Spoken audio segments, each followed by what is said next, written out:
Thank you guys very much. Obligatory smile for an open mic shot, for an open mic screenshot. Next time I have to advertise an all open mic. Hopefully not for a while with the way that smile looked. This is Chad, and welcome to Stone Soup Poetry, gathering as often as we can, be it online or in person.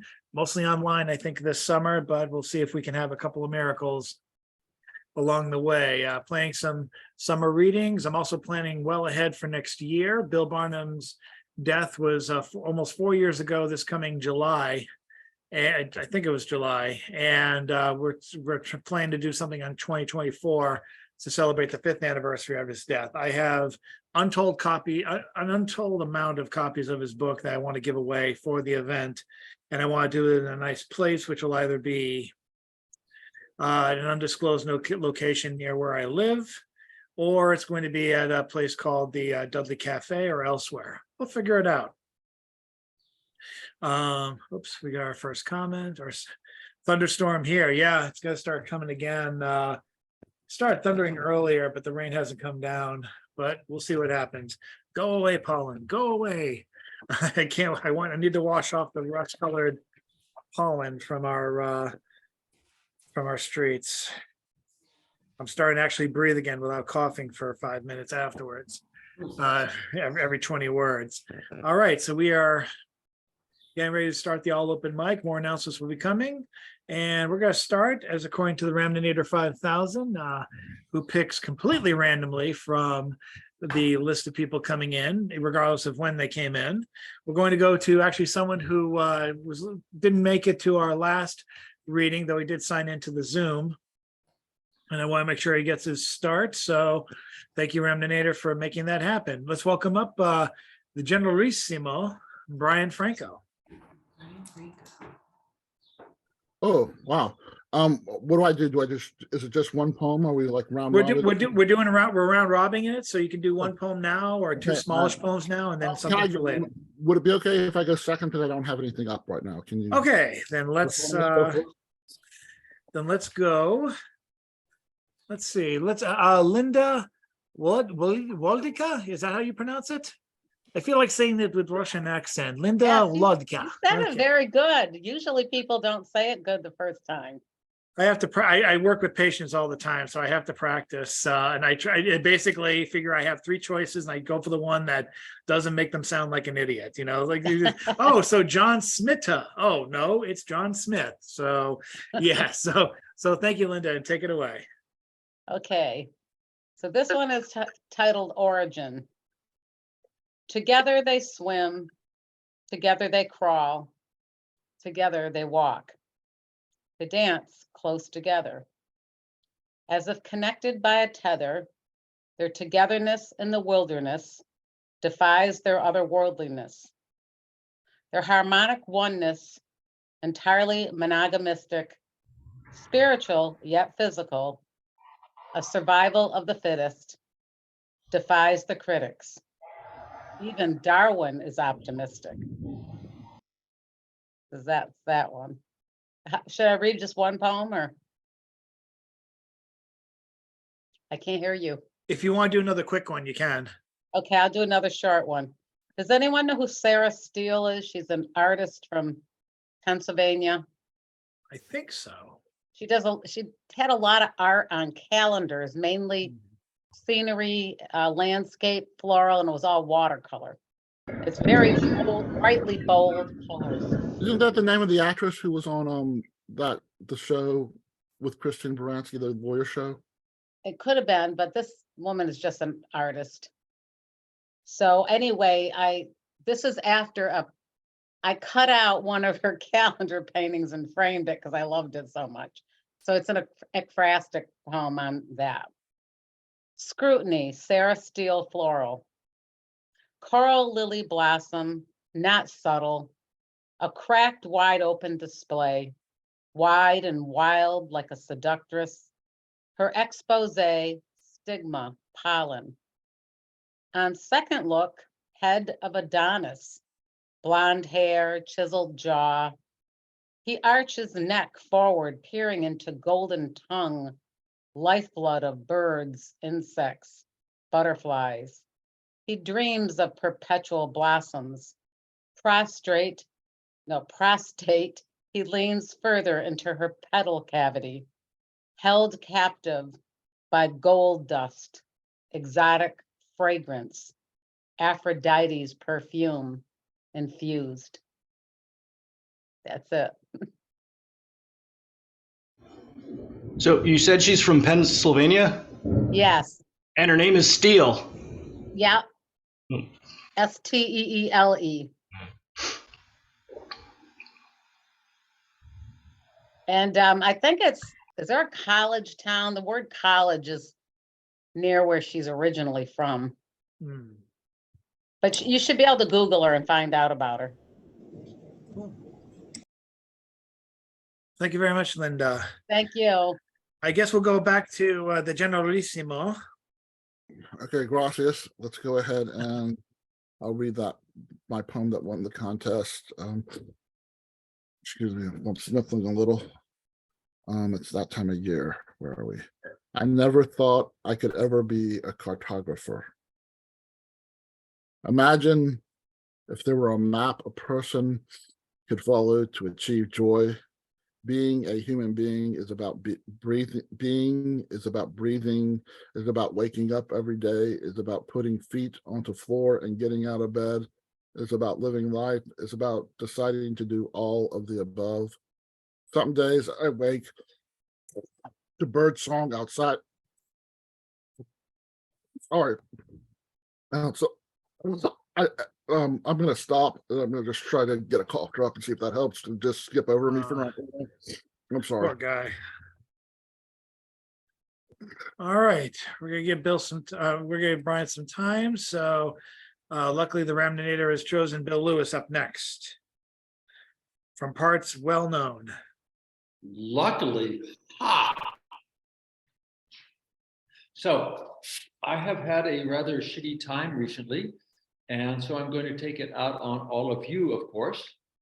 I wish to apologize if I upset you, because it's just a really shitty time here. And so if you're upset, I want to take this opportunity to deflect criticism from me onto Chadford, because it is his fault. If he had been a proper and diligent poetic host, he would have kicked me out long, long ago. But no, I'm still here, so it's his fault. So here is my poem. I'm deep in shit, right up to my knees. And as I shovel it, I cough and wheeze. How much shit can one goat produce if you keep him in a tiny pen and never let him loose? 1 foot, 2 foot, 3 foot more. It's all just shit and blood and gore. Though they are gone, their shit remains. It smells like goat shit when it rains. But I have plans and I have muscles. I intend to grow the sprouts from Brussels. So I will sweat and I will carry shit to my plants and I will be merry. I'll eat this shit, all turned to greens and salads, stir fries, and baked beans. So here's to the recycled goat shit dinner. If you eat goat shit, you're a winner.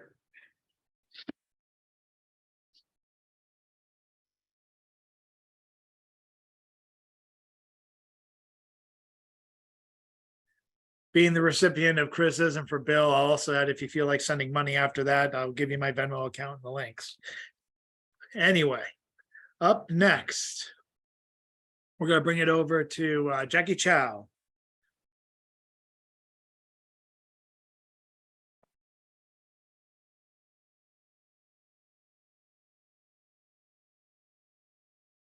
Jackie, you're up if you like. Okay, so I turned off the video so that my sound would be better.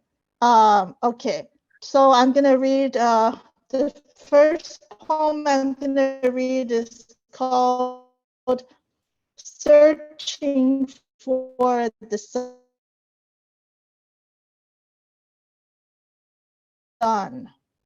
The morning is here.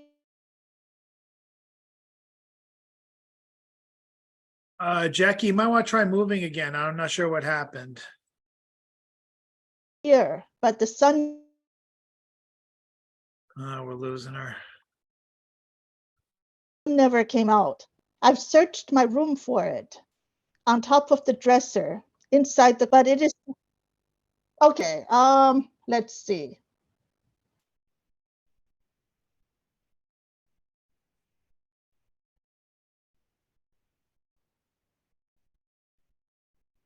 Are you there, Jackie? Okay, now I cannot hear I'm not sure what, you. I'm not Yes, sure I what's. am. Can you hear Okay. me now? Yes, now I can. Okay, I changed the setting a little bit. Okay, so my poem is called Searching for the Sun. The morning is here, but the sun never came out. It's full of clothes, but it is nowhere to be found. It seems like my lover had taken the sun with him when he left last night, and now my world is overcast, clouded by troubles. I look for light, and all I can do is switch on the fluorescent lamp. It only burns temporarily, dimming gradually before dying completely. Like the fleeting smile on my face, mistaking the bulb for the sun. Thank you.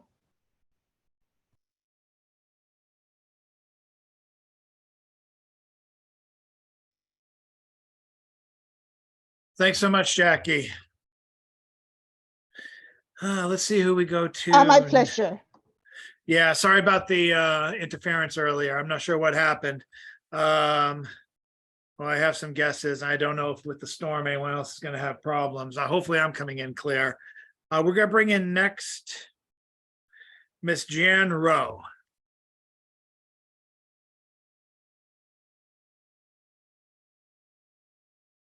Who needs to unmute? There you go.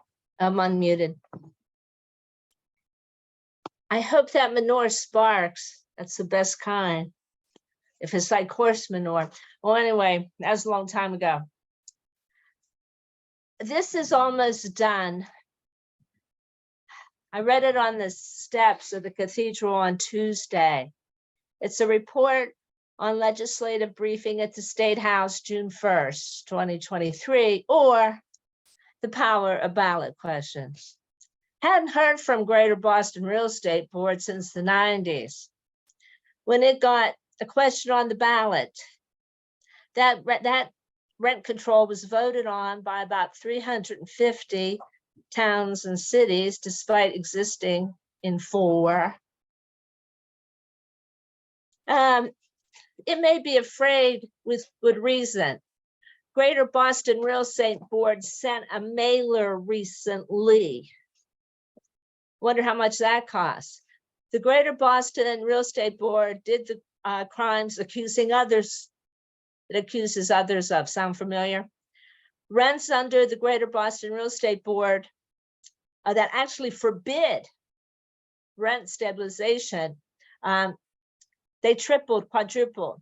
My Ashmont, Dorchester neighbors' rent just increased by $1,000 in one fell swoop. A young adult was given Upper Chelsea 1 bedroom, 2,000, because if she signed a lease, the rent would just go to $2,700. But if she didn't sign a lease, it was going from $2,000 to $3,000, 1 bedroom in Chelsea. So definitely incomes have not kept pace with rents. The former HUD head thought 50% of income for the poor to pay rent is just fine, as so many pay half their monthlies in rent. Another tragedy, of the Greater Boston Real Estate Board is the increase in homeless of people dying houseless, dying on the streets. A recent death, Petite Jackie Robinson. With this, her last year, she spoke of trying to arrange with 3 or 4 others to put in $600 each for one shared apartment. Before this group got their way, we paid $600 for a 2-bedroom schoolhouse condo, 1.5 bath, dryer, washer. But Jackie Robinson needs no earthly housing now. Why do I say they may be afraid? It's not just that the mayoral candidate, endorsed by the unions of the teachers and the unions of the nurses, lost, but that candidate's spouse is a real estate developer. People have had it. The young adults can't even afford to have families. So anyway, increases in rent need to be in writing. If there's a lease, legal help can tell you if there's something in there. So, and the increase need not be paid until this is clarified. In fact, paying the increase can be interpreted as agreement. So the housing advocates are also calling on an end to no-fault evictions, as they're solely to raise the rent. So ballot questions can now also be signed electronically. I signed one recently for ranked choice voting, ranked choice where the candidates pick their voters instead of vice versa, voters picking their candidate, and it also can reduce dark money in elections, ranked choice voting. These ballots can be signed electronically. Now, thank you, it has no end. That's like a 2nd or 3rd draft. Fair enough. Thank you, Jan. Let's see who we have next. Very nice. Let's go over to Mr. John Wezick. Hello. Manifest destiny at the breakfast table. The second law of thermodynamics is blue. It counts cognitive behavioral therapy, but fears SSRIs wear suspenders. This is not to say that W bosons smell of mint, or that top quarks are too brittle to build suspension bridges, but that Marxism goes best with dry vermouth. When judging the color of economic theories, remember that indigo serves integers for dessert because Gödel's incompleteness theorem is always late for dinner. This is to say, the theory of evolution makes pancakes whenever gravity goes skinny dipping in Kathmandu. Even though cops bust the periodic table because trigonometry uses too much salt, blue is bigger than red.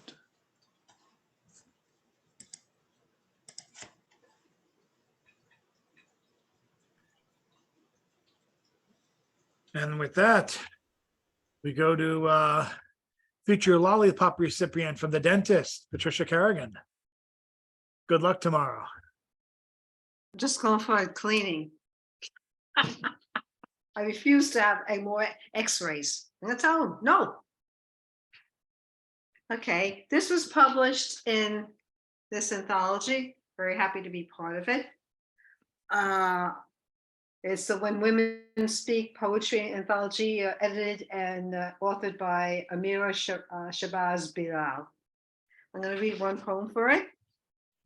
I Fall in Love Too Easily, so, inspired by Sarah Vaughan. Love falls in love, trips on the sidewalk again, adds more scrapes to knees and elbows. Love bounces back. She must keep going and stay strong because routine never tires and 9-to-5 behemoths live outside 9-to-5 cells, and she must ward off evil eyes and never wear red letters at work or on streets. She must find love, any kind of love, deceitful love, abusive love, narcissistic love, workaholic love, empty love, status symbol love, sex only love, shut the hell up love. But her knees and elbows can't take any more blood or blisters. She knows that the truth hurts less than lies. Love wises up. Her resignation text jolts the matrix. Thank you.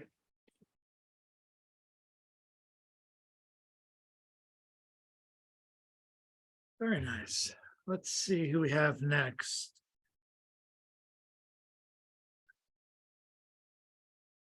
All right. We're gonna go now. I hope she's still here. Oh, yes, Christiana Celli.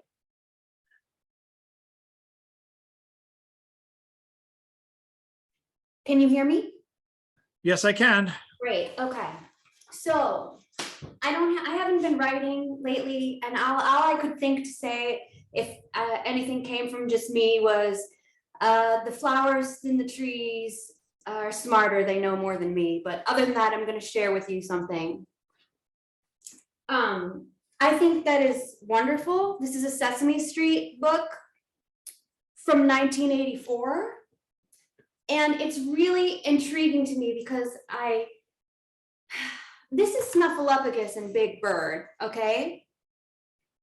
And Snuffleupagus for 14 years it was insinuated that he was Big Bird's imaginary friend up until around 1985, when they decided that maybe it wouldn't be wise to present Snuffleupagus as imaginary because everyone was saying that they didn't believe Big Bird and they thought that was bad for children. Maybe children wouldn't feel like they could tell their parents about their imaginary friends. So they made Snuffy kind of real. But before they made Snuffy real in 1985, they wrote this poem in this book in 1984 under the guise that Snuffleupagus was an imaginary friend of Big Bird, okay?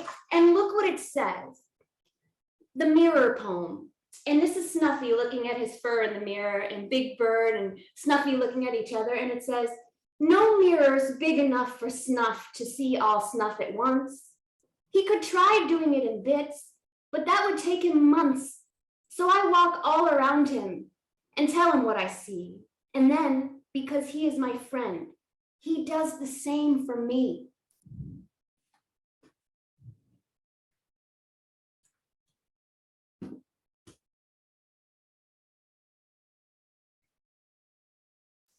That's all.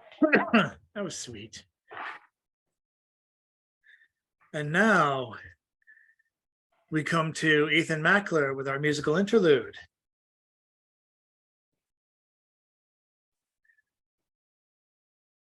There you are. Can you hear me? Yes, we can.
Thank you, Ethan. And now we're going to go to our penultimate closer for the round robins. We're going to go to James Van Loy. Check out his column already set up to go tomorrow for 11 o'clock on Thursday morning. Mr. James Van Loy, you are up. Thanks, Chad. So I have a poem here called Cosmological Genealogy. Cosmological Genealogy. The blinking, flashing light beetles, glowworm fireflies that we call them, send their semaphore lightning signals at precise intervals to draw their mates to them, and their brightness enhanced by the lack of street lights down below the wrong ramp up to the bridge that goes across the trail and a tunnel bridge far away, the darkest place in the city. And it is precisely there, exactly glimmers, that which resembles everything, rushing away from everything as strands of galaxy are drawn in by the black hole gravity at the centers of the whirling spirals. The farther back in time that we look with our infrared lenses, the farther we see, as if through our own generation, everything moving away from everything, more connected than ever and ever, all coming from common epicenter, disappearing into the pool of nothingness, ourselves absorbed into the cosmos, flickering away. Blue moon, you saw me standing alone, without a dream in my heart, without a love of my own.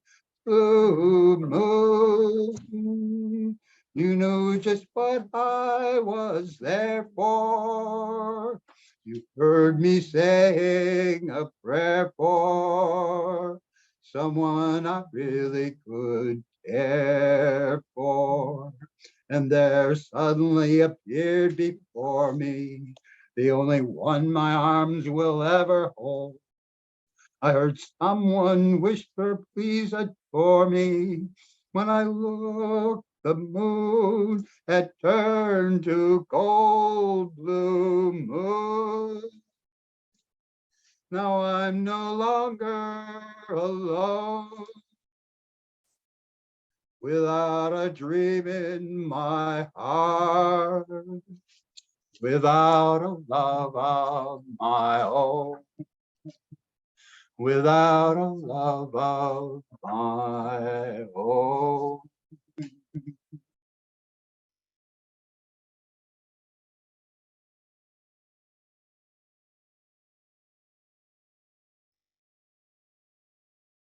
And a bob, a dang, a dang, dang. Sorry. Anyway, let's let's start over.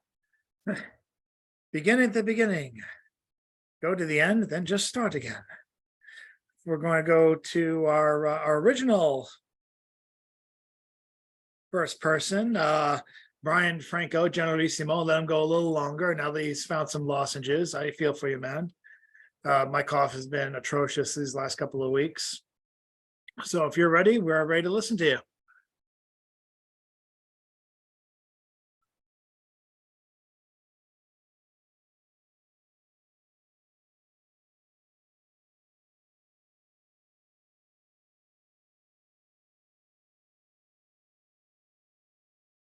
And Brian Franco doesn't seem to be available. I'm sorry. I had myself muted. I'm sorry about that. Okay, well, you're up. Okay, I know. I'm sorry. Here's Louise. Okay. I never thought I could ever be a cartographer. Imagine if there were a map a person could follow to achieve joy. Being a human being is about breathing, is about waking up every day, is about putting feet onto floor and getting out of bed, is about living life, is about deciding to do all of the above. Some days I wake to bird song outside my bedroom window, to sunshine peeking through the blinds, but there are days I wake to rain that tap dances across the roof as if it were my destiny, to rain that feels destined to flood my day. Those days are days I need to slip on boxing gloves or brass knuckles to fight for the right to put my feet on the floor, the right to get out of bed, the right to live life.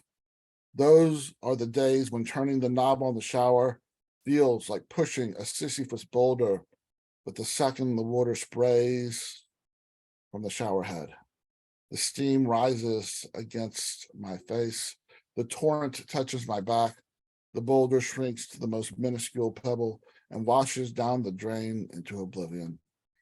I put loose Kashmiri green tea, allspice, cardamom, mace, and white peppercorns in a drawstring tea bag, then steep it in boiled water. I drizzle coconut milk into the tea to create a chai that tastes like hope. Joy is achieved. Sometimes I listen to sad songs or watch a tearjerker till tears turn to laughter. Sometimes I go to a diner and sit at the counter to breathe in the sound of people. Sometimes I go to a museum to sit on a bench and stare at a painting in silence. Colors and brushstrokes sound like jazz. Music I close my eyes to listen to. I am in a trance. I am levitating. Joy is achieved. I am charting a new map to find joy every day I wake and decide to live life. Every map is a map I must decide to chart because I don't need joy to breathe, but it sure does make life more worthwhile. Thank you. Did you say I could do a second piece right now? Chad? Yeah, definitely. Yeah. So this is one of my latest poems. I just wrote it yesterday. It's called Why History Will Always Exist in the Present. Sometimes I look in the mirror and all I see is hurt. Not just the hurt I have felt, but the hurt I have caused. I try to look myself in the eyes, then tears roll down my cheeks, and because I am at a mirror in the bathroom, I can splash cold water in my face. I can even wash it, but I cannot wash away history. History is always present, even though it is the past. There is history like wars and pandemics that affect everyone under the sun, but there is also history that happens to only a few or two. Wrong words said out of anger, or out of hurt, or sometimes out of jest, or out of spite. One can decide to say words back. One can decide to say nothing. One can walk away. One can decide to cease contact. Then there is the act of trying to repair something that is irreparable. Maybe that something irreparable can eventually be repaired, but there will be a scar that will be visible to the person who caused it and will be felt by the person who possesses it. Scars are not always ugly. Scars are not always keloid. Scars are not always visible. Scars can be history. Scars can be memories. Scars can exist deep inside. They swim through the psyche only to come up for air at the most inopportune times. There are doctors who take lasers to scars and make them disappear as if they never existed. But the people who possessed those scars will always remember the history that caused them. Gracias again, everyone. Thank you.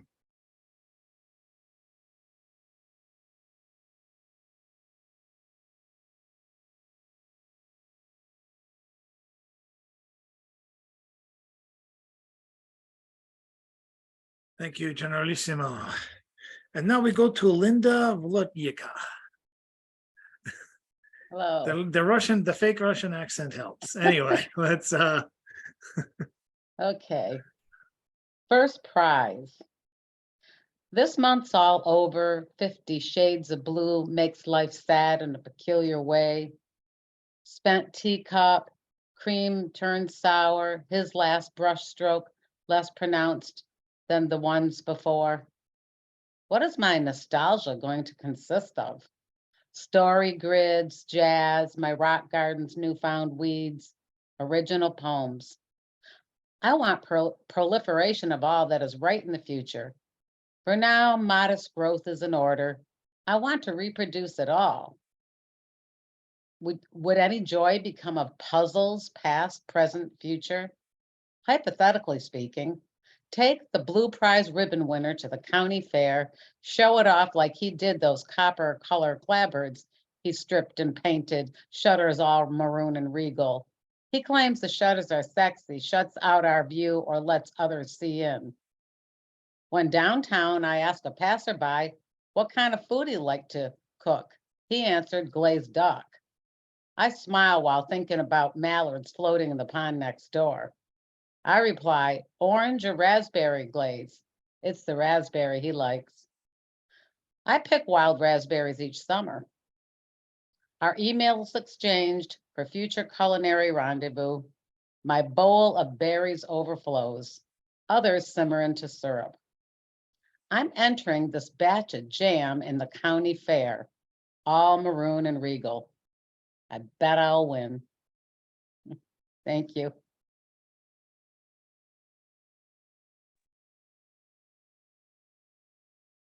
Thank you, Linda. And now we move over to Shitty Day Bill Lewis. Hopefully feeling better.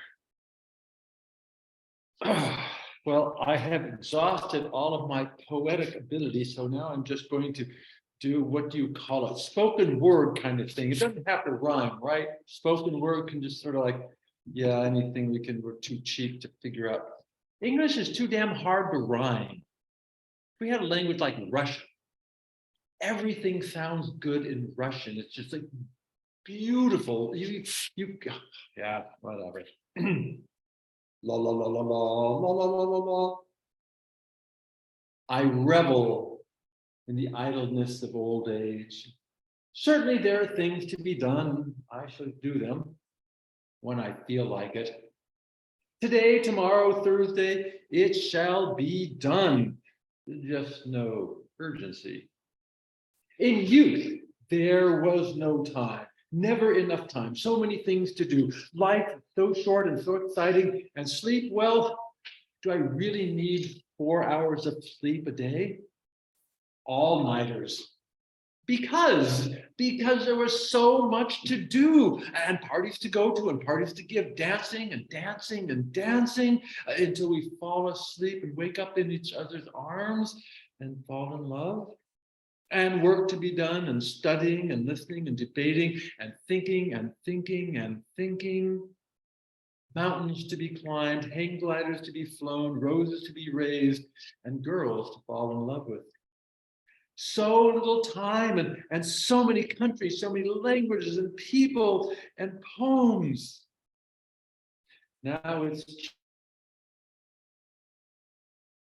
did the chicken coop leak? I'll get around to it. Is the grass too high? I'll get around to it. Are the crows about to eat the cherries off of my cherry trees? Where's my shotgun?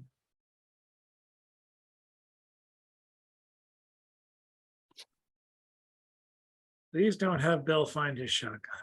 Let us go now to Jackie Chow. Okay. This poem is called Hot Hopscotches.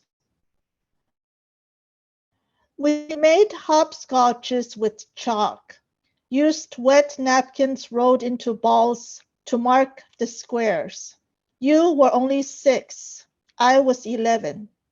You filled the hours of my summer spent at my parents' store in Chinatown with the games we played: hopscotch, rock, paper, scissors, and Chinese jump rope, most of which you taught me, not the other way around. We raced to the liquor store down the street to buy orange creamsicles and gummy bears. You cursed the kids I told you I didn't like. Where are you now, Virginia? Where are you, the girl hero from the sewing factory next door, with your swaying ponytail and little head full of knowledge? I'd search the world for you, but cherish your memories instead. The sunny face that lit up the dark days of my childhood and eased the growing pains. Thank you.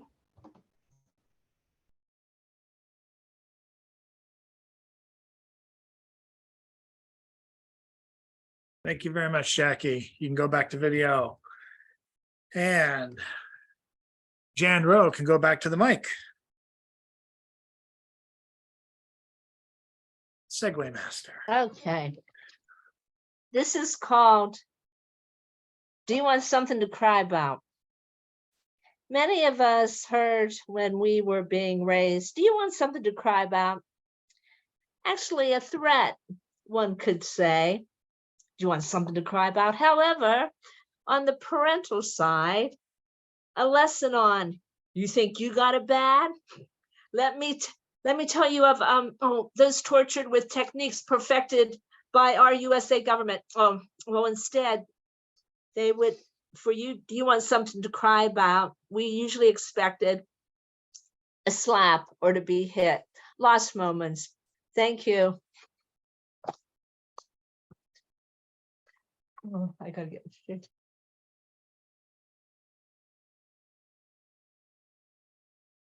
Thank you, Jan. And now back over to Taco Bell Quarterly's future poet laureate, Mr. John Wezick. Okay. This is called Semantics Takes a Holiday.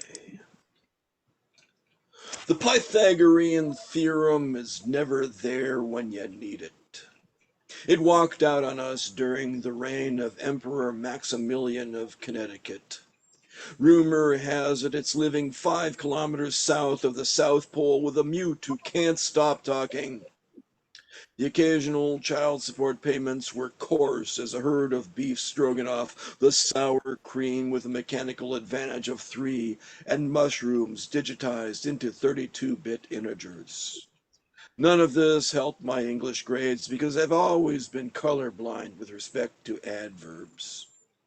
In those tender years when my hormones so tended 3.5 minutes of arc, I found baseball denser than Glaswegians, so I joined the introvert team. Our events were well attended by those occupied elsewhere. Taking my newfound enthusiasm for apathy to college, I vowed to major in the discipline with the highest score in pentathlon. A torn Achilles tendon hobbled literature, and judges disqualified mathematics for performance-enhancing drugs. Linguistics was first to cross the finish line, so I enrolled in its intestinal tract. I survived on pots of instant syntax, washed down with kegs of morphology, but my grade point average developed an ulcer due to the steady diet of postmodernism. To make matters worse, my textbook told me it was pregnant. I abandoned my dreams of a vegan Minkowski space and took a job as a Cobb salad. After 9 perpendiculars, my textbook birthed a jury trial named Appendix. Once I save enough decibels, we'll travel south of the South Pole to meet its hypotenuse.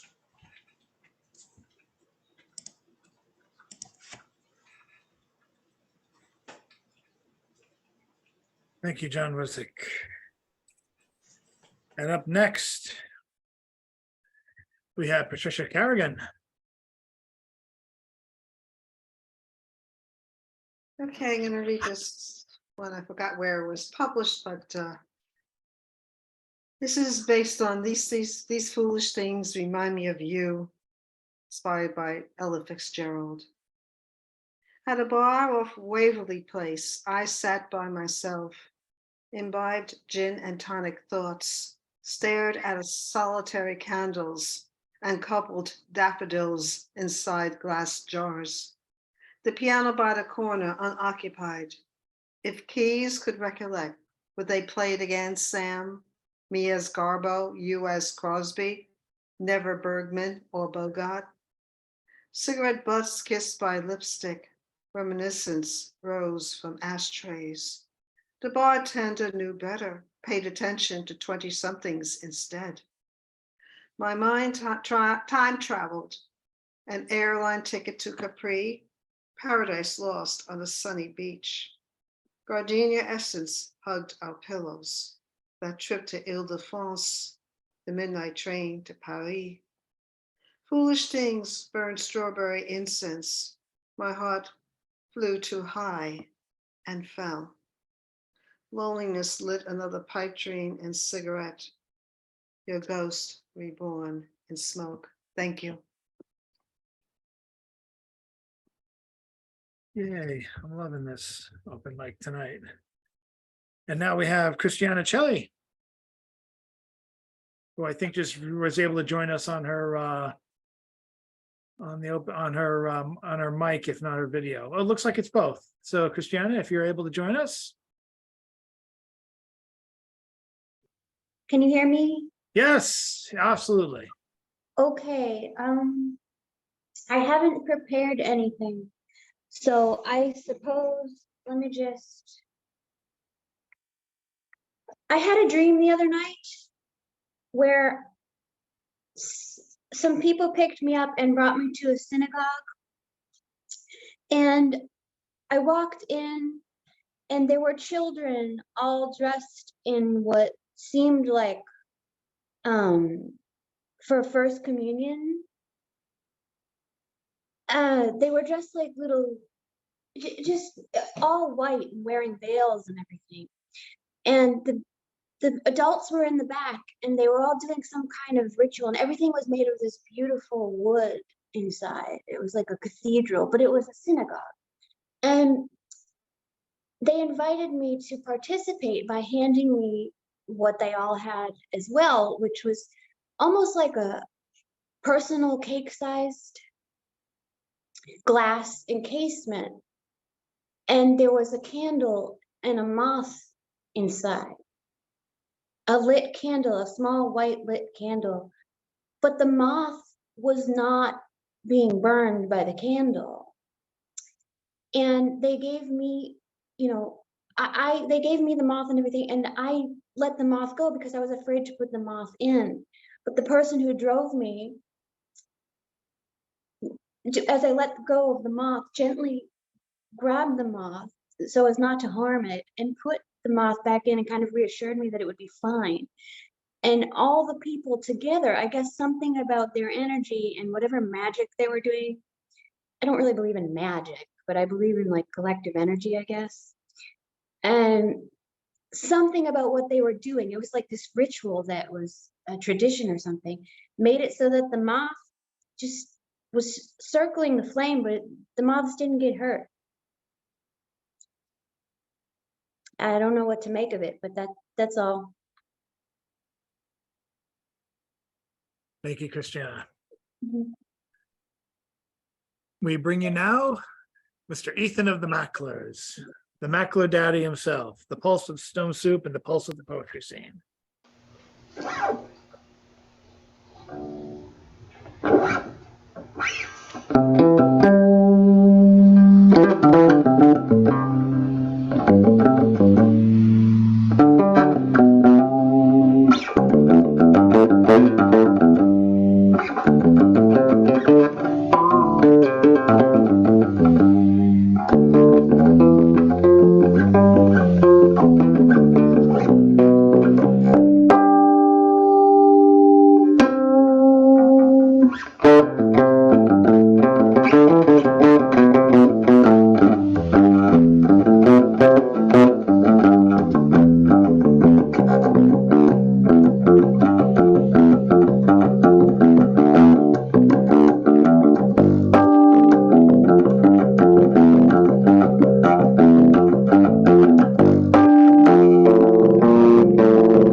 Thank you, Mr. Ethan Mackler.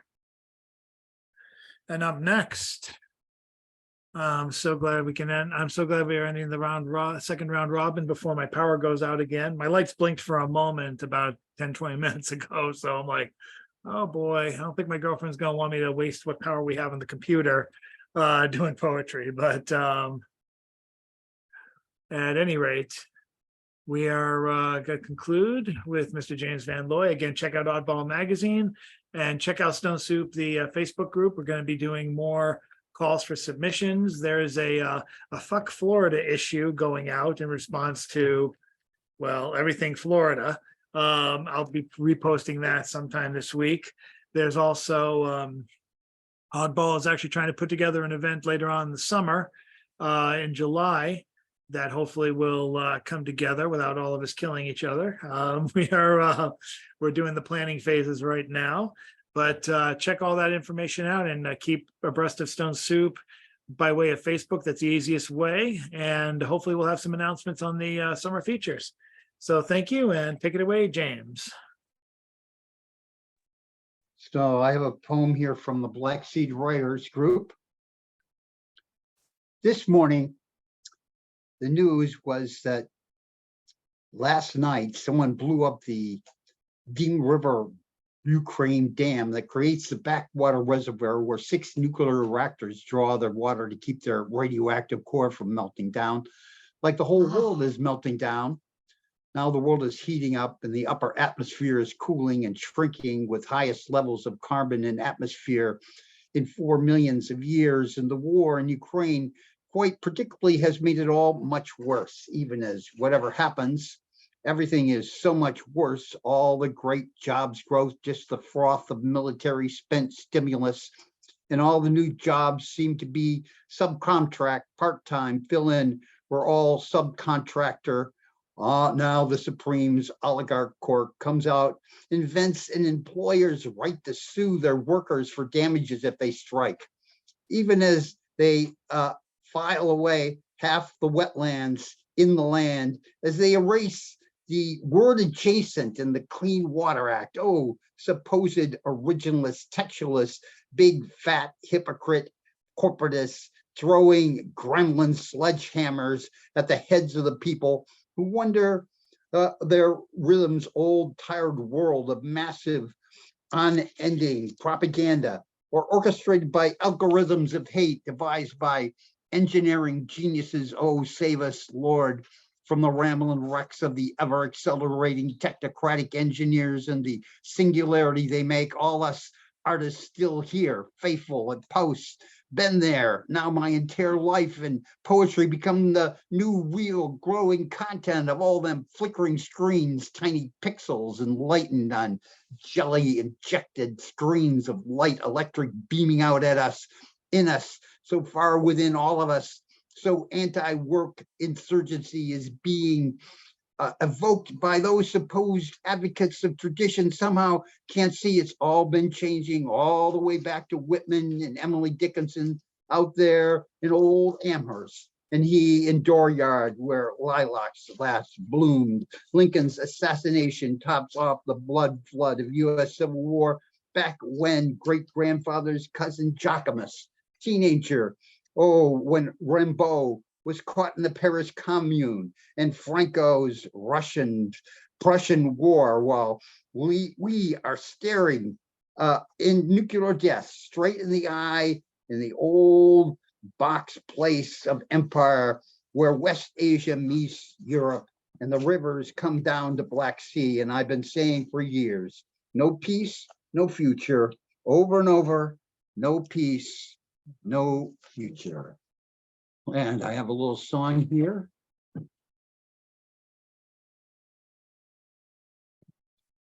Good night, Irene. Good night, Irene. Good night, Irene. Good night, Irene. I'll see you in my dreams. And that's from Huddie Ledbetter, of course, who was called Lead Belly.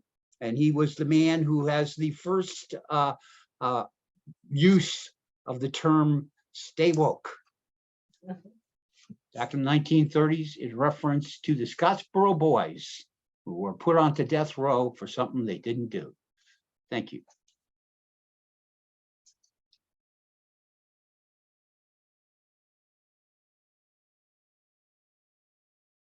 You're on mute. You're Thank you, muted, guys. Chad.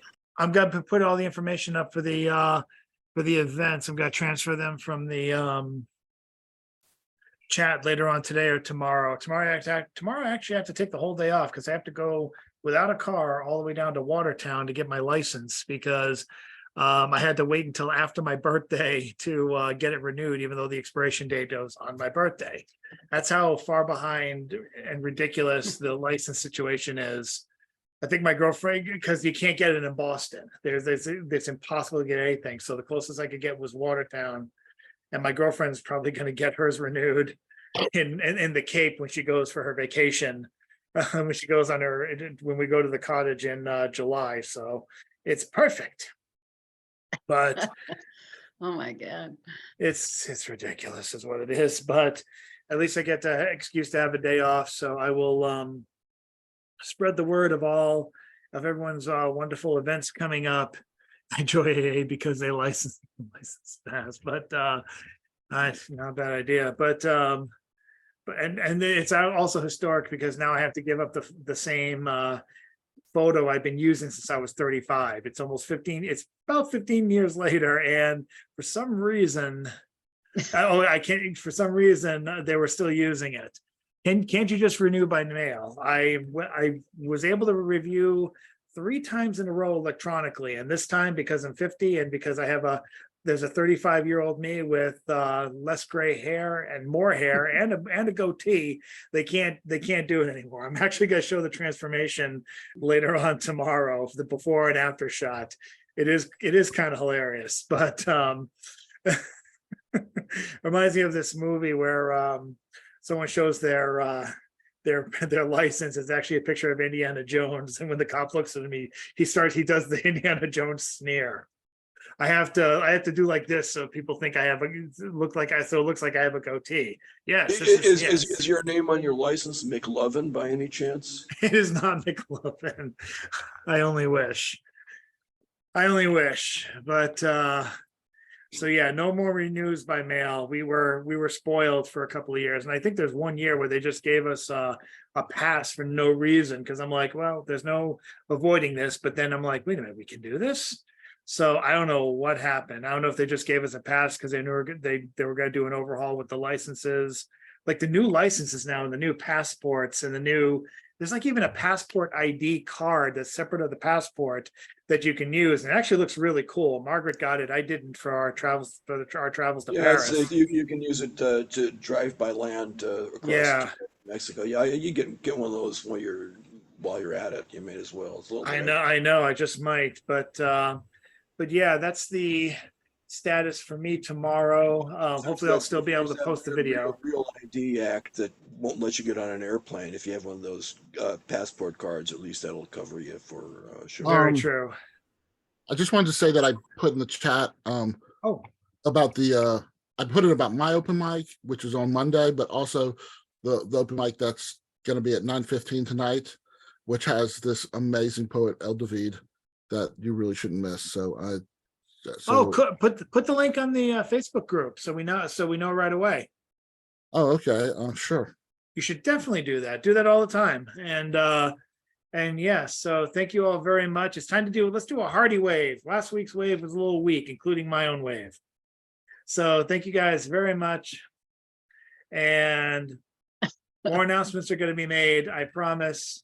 And once I figure out which days I'm gonna be hiding in the Cape and whatnot, and we'll figure it out. I might even have CC Ashago, once he's done with his house work, his house renovation, see if he can host one in my absence, but we'll go from there another time. And thank you guys so much. Have yourselves an excellent evening. Stay dry, stay with full power if you can.